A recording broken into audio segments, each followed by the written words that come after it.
past. And but in Brazil, there's almost no second generation Mormons. Um, like an adult whose parents who was born in the church. Remember, one of my companions was 20 and he was born in the church, which would just be almost impossible for it's really rare. We have to take this. That's all I was doing, was for him down there. I have to go to another meeting. I missed it. Does anybody have any questions to give me a break about Brazil? Anyway, so I'll be elaborating on here for a little while. Just a few things I wanted to convey. I think probably other than churchy related things, the thing I learned most on my mission was that we are blessed for being Americans. No matter how you say it, no matter how you look at it, you can like Reagan or not, or you can like our economy or not, but we're really doing good for being Americans. Really doing good. Go ahead. I was wondering, you pretty much stressed that the economy down there is really bad, but what were the living conditions of a typical Brazilian family? I mean, what would it... Good question. Good question. All right. How many, just by raising your hands, how many people have telephones in their house? You all have telephones in your house. You all have cars. You all have refrigerators. You all have, all this sort of stuff. And the average Brazilian would not have any of these things. The average Brazilian would not have a refrigerator. The average Brazilian would not have a telephone, would not have a car, would not have heating or air conditioning, would not have, would not go to college, would go to school till they're about 15. This is just the average. Of course, there's the exceptions. There's probably the average income for a Brazilian is probably about around $100 a month, which is of course things cost less in Brazil. For example, you can buy say a gallon of milk here is $2, $1.99 at Purity. And in Brazil, it might be 40 cents, I was, in fact, when I first got there, I was amazed because you could buy a brand new Volkswagen Bug. They're still manufactured in Brazil for around a little over $1,000. Of course, they make a lot less. They make proportionately less, than we do. To buy a car is a great sacrifice for them, whereas for us it is less of a sacrifice. Most people live in apartments or brick or cement houses.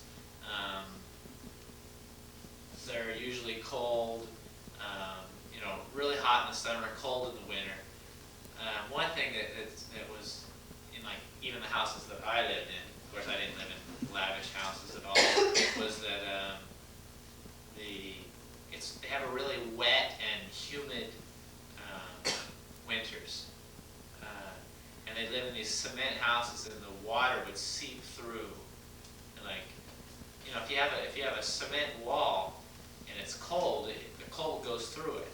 And so the water would kind of condense on the inside, and often the houses were, had that, kind of mildewy, wet feeling in us. It's like Fort Graham. Well, not really. They have a wind. They have winds in Brazil that just somehow they're different than the United States. It's hard to explain because it's a wet cold. Even when of course, when your house isn't heated, also, it's a lot worse than if you live in Utah and it gets down to 20 below, you got a heated house, you don't feel it. But if you live in Brazil and it gets down to 0 degrees, maybe at the coldest, you don't have heating. You live in a brick house with no insulation. You can be alive. But of course, there are the super rich. One example that I gave when I talked in my dad's class let's say I own a farm, a big farm, and I would hire all you to work for me, and I would be super rich, and I might have a house, a really nice house, and most of you would live in little teeny shacks, So about 5% or 3% of the country of Brazil owns everything, and they're the super rich. They live off the, it's almost, I wouldn't say it's like the slaves of the 1800s in the United States, but sometimes it almost is, because there's the super rich and the quite poor. Brazil has, it's hard to understand why they have so many economic problems in Brazil, because they have so many natural resources. They have so many natural resources, yet they're misused and mismanaged, because people don't have enough experience with this sort of stuff. Go ahead. What you're trying to say is there's no middle class. Right, there's no middle class at all. I was in the middle class, and I was a Mormon missionary from the United States, and that was it. No, the middle class doesn't exist. It's the owners and the people who own the stores and the farms and stuff, and just the people who work in it. What's the form of government, John? The form of government is, well, it was military until about 6 months ago, and it's now a kind of a democracy, except the president is not voted for. It would be like as if our representatives from Congress or the Senate chose the president, and we vote for the representatives. The president's an appointed man by the Senate, and before that, until a year ago, it was a military government, and the leader was a guy named Figueiredo, and good name for Brad, and he was like the top general or whatever to the nation. But now it's more of a democracy. The common class, the normal guy, does not have any say in government. It's just pretty much the wealthy who determine everything.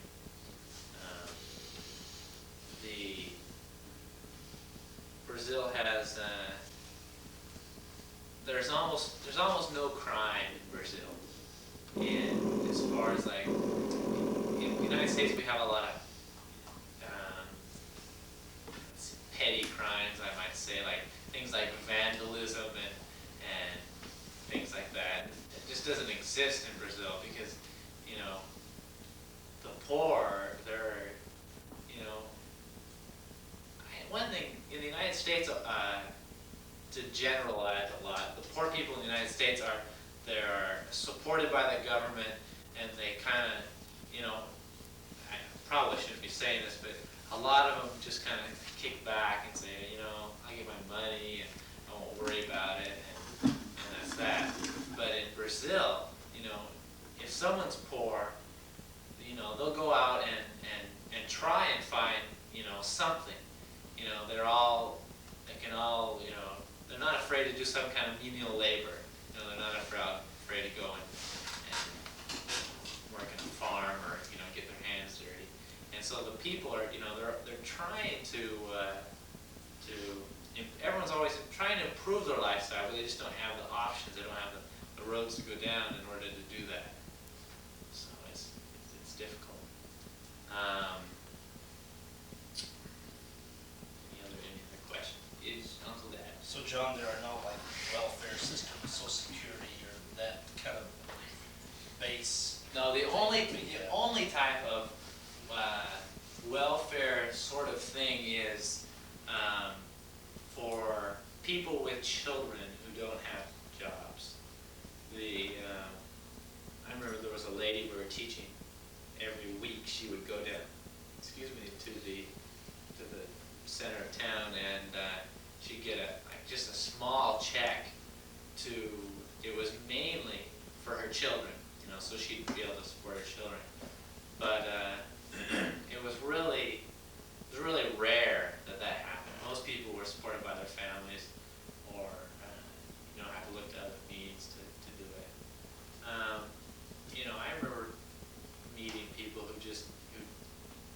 didn't have any money.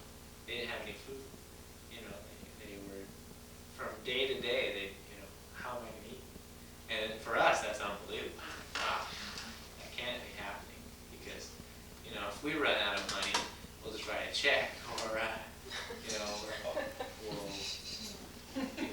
we'll get paid at the end of the week or the end of the month, or, we can always call our Aunt Sue or something, and they just don't have any other channels. It's like, they gotta make some money that day, or they won't eat tomorrow. It's something that we need to think about. There's I kind of started to say that, in the United States, we're really, really blessed. I don't know why it was that we were born here. If we did something right in the pre-earth life or something as spirits, but we were pretty lucky to be born at this time and in this place, because we've got it pretty easy. Even if we have to work an 8-hour day or 10-hour day, or we got a tough job or something, it beats not having a decent house, or not knowing where you're going to feed your kids. And something we really need to think about. A lot of times, I know I've even caught myself thinking this way since I've been home. When you hear about people in Ethiopia or something, you kind of think, well, it's kind of a different world. It's not my problem. It's kind of out of my reality. My reality is Fort Bragg, between here and Purity and back, and that's all I need to worry about. But I don't know how much of a responsibility we have to help these other people, because we're the haves, none of the have-nots. We've got the blessings, we've got the advantages, and they don't. So it's something we need to think about. Go ahead, Richard. This is way off the subject. That's fine. Have you ever found any correlation? Were you able to see any of the ancient ruins or civilizations that the Book of Mormon has got? As a matter of fact, I did, but I was in the southern Brazil, and I think traditionally the Book of Mormon is Peru, Central America, Mexico. But I did have the chance to meet Indian people who were members of the church, who had said that before they were ever heard anything about the church, that they knew the stories that were in the Book of Mormon. Which, to me is like, just proof that the Book of Mormon is true. These people had said that, obviously through the generations, the stories have gotten mixed up a little bit, but, certain things stuck out, like, a god or a great white god visiting the people, visiting the Indians, and, teaching them about, the better way of life and things like that. The idea that he performed many miracles, and, it's stuff that you can easily find in, in 3rd Nephi or in the Book of Mormon. And things like that are just, for me, are really exciting. Probably in the United States, the traditions and stuff maybe gotten watered down a little more lately. The Indian legends and folklore. But in Brazil, until maybe 100 years ago, people were living still in tribes, and I guess at this time there still are people living, normal Indian, back to nature sort of stuff. But and so that that's really interesting. That would actually happen. That these people have actually heard these stories and had conveyed it to their families. So is Brazil, does it have like a lot of German and black and Okay, Portuguese and? that's a good question. About probably 50 years after Columbus came to America, a guy named Cabral, I don't remember his first name, discovered Brazil or whatever. He was, I think, he was Portuguese, and so he claimed the area. Brazil is the only Portuguese-speaking country in South America. The rest of it's Spanish. But there are more people who speak Portuguese in South America than Spanish. It's interesting for your trivia questions. There are more people in South America who speak Portuguese. So, in about, after you know, in the 1700s, there were many Germans that moved to Brazil. And in fact, when the church was when missionaries were first sent there, and like just before World War II, almost all all the missionaries who went there went speaking German and not speaking Portuguese. They would only speak to the tract in the German communities.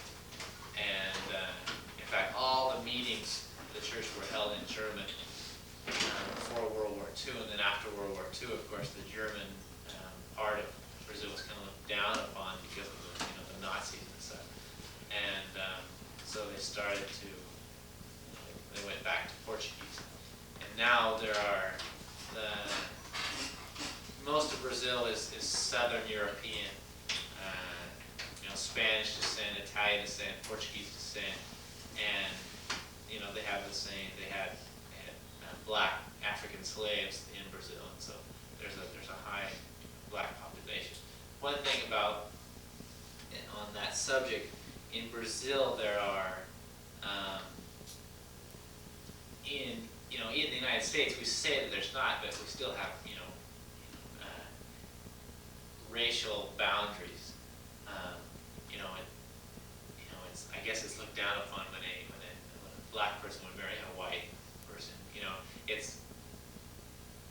That's the way we look at it. I don't know about your own opinions, but it's kind of a different situation. But in Brazil, it's very common. It's you marry anybody you want, and you can marry an Indian or a black or a Spanish, and so there's a lot of it's a total mixed situation. There's almost no racial problem in Brazil as we have it in the States. Everyone's kind of a team and not two teams against each other. Second question. I just wondered if there was anything specifically that you can tell us about that stands out in your mind as affecting your testimony the most. Good question. Well, one thing is what the question she asked about the Book of Mormon. Other things are how you can see how people's lives change when they join the church. Immediately well, with the people I worked with, when I gave my talk a month ago, I mentioned that there was one man that I baptized who didn't have a job when he joined the church. And through his faith, paying his tithing, he found a job. It's just that there's a lot of people in Brazil who don't have direction in their lives.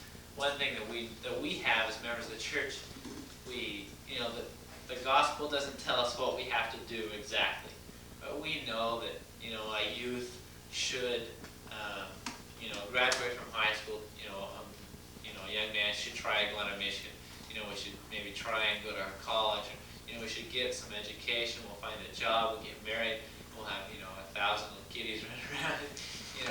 And it's just something the church gives us guidelines. It's not things we have to do. We don't have to go on a mission. We don't have to go to college. But these are things that we know that the church tells us to do to improve our lives. And people who aren't members of the church don't know this. They don't see the necessity of getting an education, even a high school education. This happens in the United States as well as in Brazil, probably more so in Brazil because we have other backups in the United States. We have hundreds of organizations and that tell us that we need to improve our lives. But in Brazil, they as soon as a young man is able to get a job, he'll quit high school or quit junior high, and get that job and work at it for the next 70 years of his life till he dies. And but when a person joins the church, he kind of gets the big scope, the vision that this life is not just kind of a eat, drink, and be merry for tomorrow we die. It's not something that's just going to end and that's it. So we got to live it up while we're here. We know that it's a progression that we're going through, so we can reach other goals, and make it to the celestial kingdom or things like this. And so you can see how just these ideas, the gospel ideas, when people learn about them, how it changes their lives. try and seek to improve their living standards, to improve their, knowledge and things like that. I don't know if I answered your question. At BYU, as a matter of fact, there are several Brazilians studying there, probably close to, over 100, Brazilian members of the church who've gone to BYU to study. And, because they got the big scope, they got the big picture, they're looking for something better. I want to finish high school. John, what is the flag, the Brazilian flag, what's the significance to the various parts of that? Well, I probably couldn't tell you all the answers, actually. Orden, and that means order and progress. Probably not too hard to figure out. But there's a number of stars, there's a number of states we have. And I think green means they're the Amazons, and I think I'm not sure what green is their natural resources. I'm not sure what the blue and yellow mean. But they have a lot of pride in their flag, as we do. They have a lot of national unity, as a matter of fact, and a lot more lately because they have this new president. The idea is that the Brazilians know they have a bad economy, and they really would like to improve it, but they kind of lose they don't have the leadership that maybe they need to do that, or the right channels. But there is a lot of national unity. In fact, when I bought this flag, I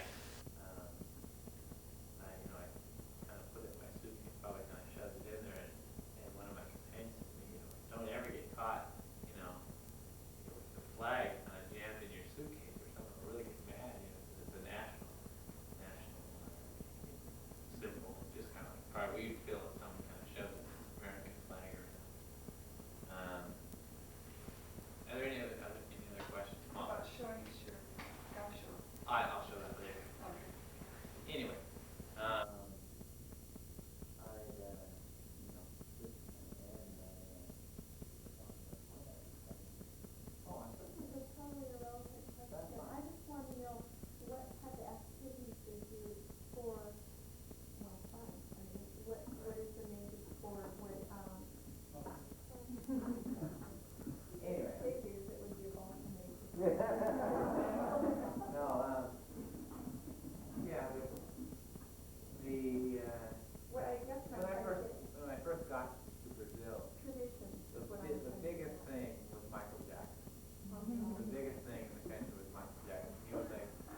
refrigerators or telephones, but they got that black and white TV that's been around for 1,000 years. And you watch it as the lines go by, but then they watch their soccer games.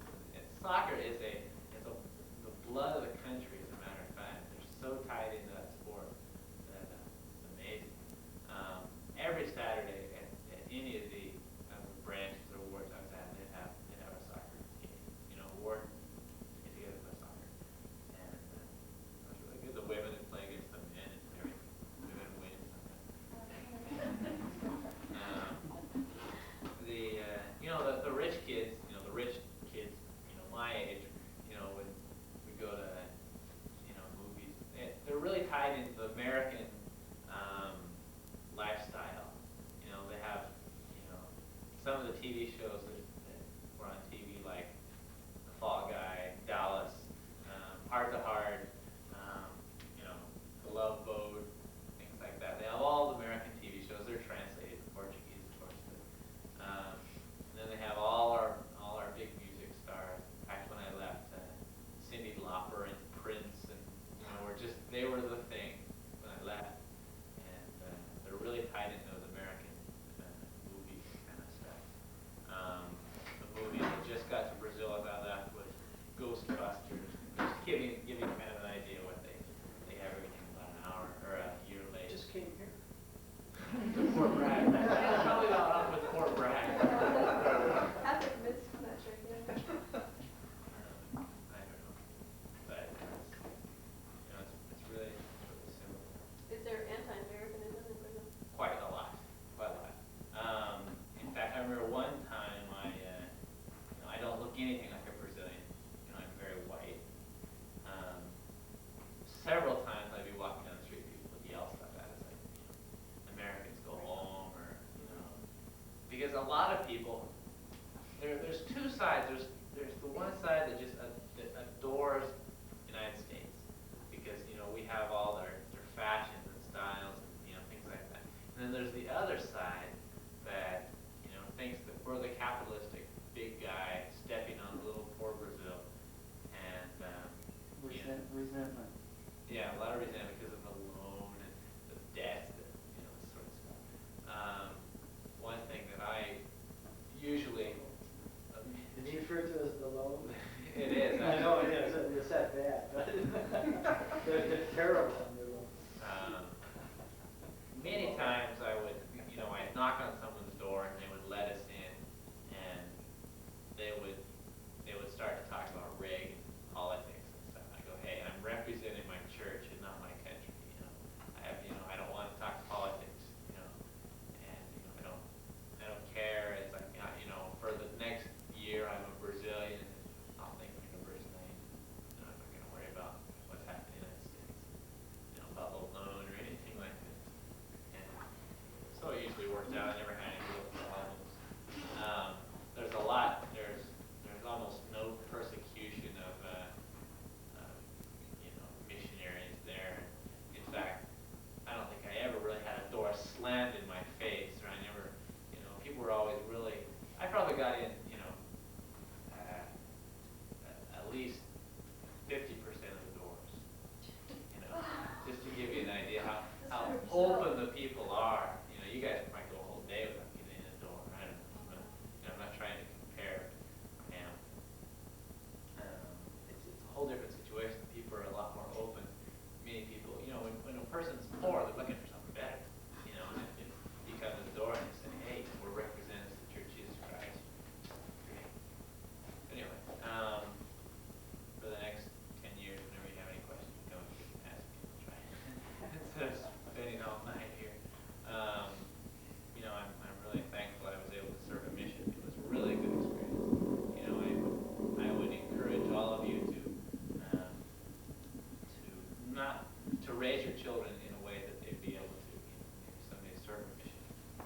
Because there's no other time in your life when you're going to learn as much on a mission. I've already been to 15 years of college or 15 years of school, and I never learned as much about people and life, and the real world as you do when you're living on your own in a different country, different culture. And and aside from that, I learned so much about the gospel.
First wax job the Bugs had in 2 years. And the 2 last one years. I did, which was also recorded on videotape.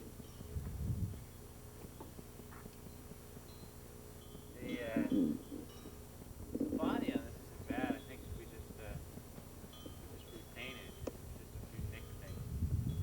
But I think it definitely needs to be repainted 4-inch.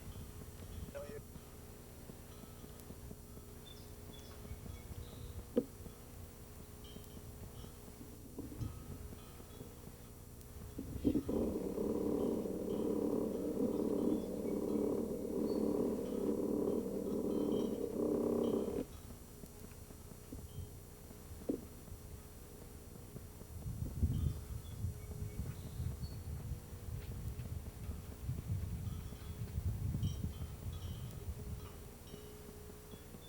On what? I'm running the 4th annual San Francisco Marathon. It's July 21st in about 19 days, and Steven Bernheisel is going down. What's Steve's time? Steve's best is 3:08:53, and I'm gonna break it. Steven's going down. Yesterday I ran a 5:03 mile, just to prove to myself that